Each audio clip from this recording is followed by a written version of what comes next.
Fans of the LA Galaxy of Major League Soccer in the U.S. are passionate supporters of number 2, right back Julian Araujo. Number 2.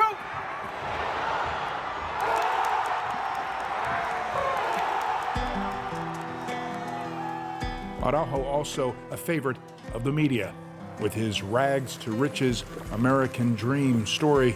Born to a family of Mexican migrant workers in Lompoc, California, and today a rising superstar in professional soccer in the United States. Expected to be heading to the World Cup with the U.S. national team until he decided to switch sides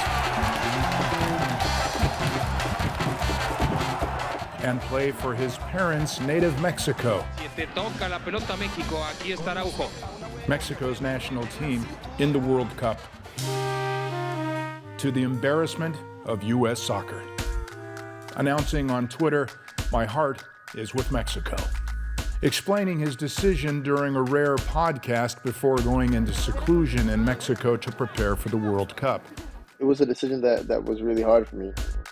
As a kid, growing up in a Mexican household, I would always wake up to watch Mexican national team games. You know, it was always we always held barbecues around Mexican national team games. We never really did that around U.S. games.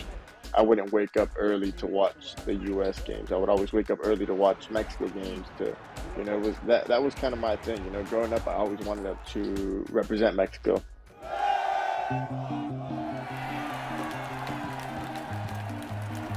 To put Julian's switching sides into perspective, historically the World Cup brings out a sense of patriotism in players, competing for the greatest soccer trophy and title there is.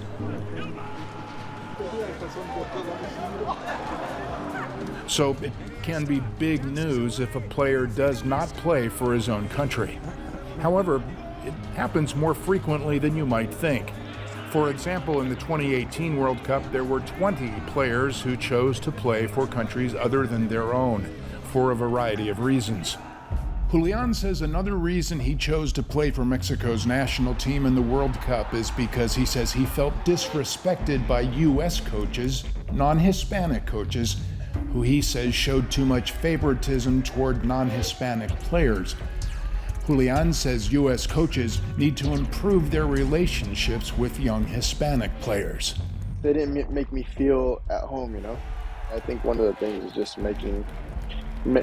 having a better relationship with the players, and not just certain players, and having it with everybody, making everybody feel welcomed. I think that was kind of one of my things, and just kind of telling players that they have an opportunity and everything like that. Some Hispanic soccer players in the U.S. from an early age say they face discrimination and racism, particularly, they say, when just starting out in youth leagues and club soccer. Got it.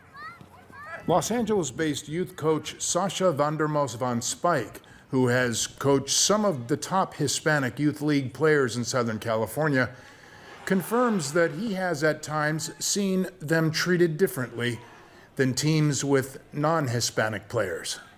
I've seen racism. Oh yeah, for sure. For example, when staying at hotels during out-of-town tournaments, his young Hispanic players, he says, have been falsely accused of everything from stealing things to making too much noise, when in fact it was later proven they were guilty of nothing at all. We were accused of, bag was stolen. Automatically they came to us. We figured out that it was the other team, like stuff like that. As a former scout for Mexico's national team, Sasha says Mexico is more professional toward its players than the U.S. national team. For example, Mexico, he says, asks the U.S. team's permission first before recruiting Hispanic Americans to play for Mexico, compared to U.S. teams, he says, being too aggressive and controlling when luring Mexican players to play for the U.S. Team Mexico, he says, takes a more respectful approach. He says the U.S. national team, which failed to qualify for the 2018 World Cup, could develop much stronger teams in the future if it improves its relationship with Southern California's young Hispanic players. and gives them earlier opportunities to develop their soccer skills, such as the opportunities Sasha has given many with his popular nonprofit youth program in Los Angeles called HFA, Home Field Advantage. If you focus more on Southern California, you could reach higher potential, like get teams that are of higher level, and because more people would get an opportunity.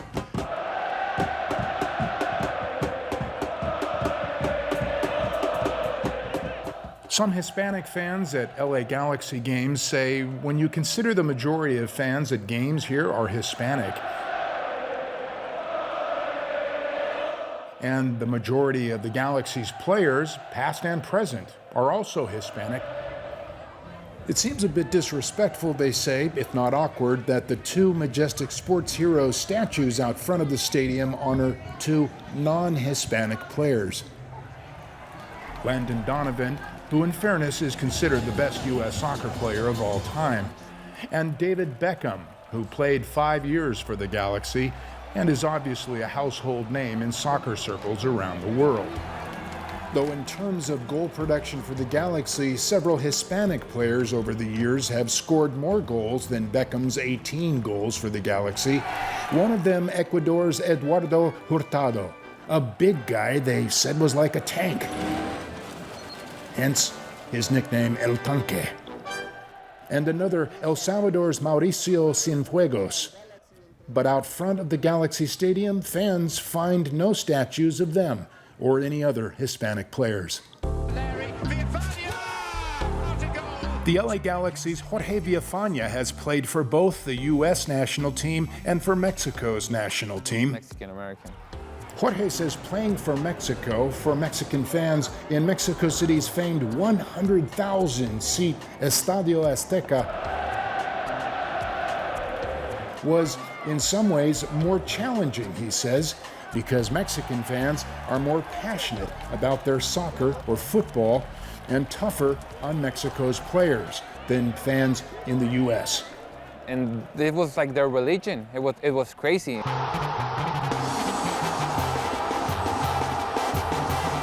The passion that they showed to the fans, they're loyal, but at the end of the day, they go hard on you as well. If you lose, they make you notice, right? They make you notice that, you know, like, what's going on? You guys are losing, you know, and it was crazy. They will tell you everything on the pitch, right? You will hear everything. Bad words, you know, like you suck, this and that, you know. It's like, watch out, we're gonna wait for you outside. But it's just the passion, and I was never scared because I know it's the passion, because that's, at the end of the day, they go and they pay. And let me tell you this, maybe the majority of people in Mexico, they save the money to go and support you, because at the end of the day, soccer, apart from the work, they work so hard, they go on the weekends, and that's their escape. They escape to go have fun and watch their team play, and at the end of the day, they want to live happy with a victory. Jorge says even his own parents, originally from Mexico, will root for Mexico to this day, even if Jorge is playing on a U.S. team. My family, obviously Mexican, they rooted for the Mexican national team, but when we play against them, but when I played against each other, they rooted for me, right? He says Mexican-American players who have switched sides to Mexico, like himself, often find themselves caught in the middle of a fierce rivalry on the football pitch, and also a clash of culture and history, of cross-border wars back in the day to immigration tensions between both countries today. It's not easy switching sides. I've seen the rivalry because I played in Mexico, then I played here in the United States. This rivalry goes back not just in soccer. This just is from history. You know, all the fights, the problem, it's just the neighbor country, the way Mexicans are treated to this day. My people doesn't have the same rights still as other people that live in this country. And actually really proud to be a Mexican-American. What is your heritage? Are you Hispanic? I'm Mexican. Mexicano, arriba Guanajuato. LA Galaxy fan Benjamin Vargas has a special connection with number 2, Julian Araujo.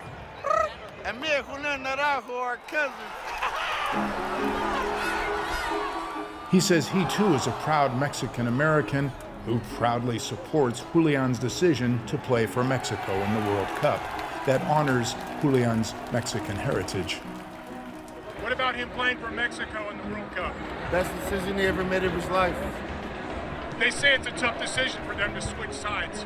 Everything is a tough decision, but you always got to follow your heart. And he's a very young, humble man, and whatever he does is from his heart.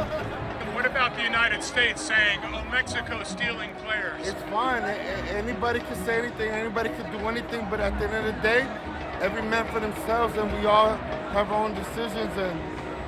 And he's not just a normal person. He's a professional athlete, and he's been around the. So I think the decision he made wasn't just for himself. It was for his career, his family, maybe him. Like he's a student of the game. I think he knows what he's doing. For many Mexican American fans here in the U.S., having a quality Mexican American player like Julian Araujo switch sides to play for Mexico is a win-win in the end. So you got the best of both worlds, right? Because Julian plays here with the Galaxy, but he also plays for Mexico. Julian, number 1 of Galaxy in Mexico. And USA. And a win-win for Julian Araujo to be playing the game he loves on the world's biggest stage.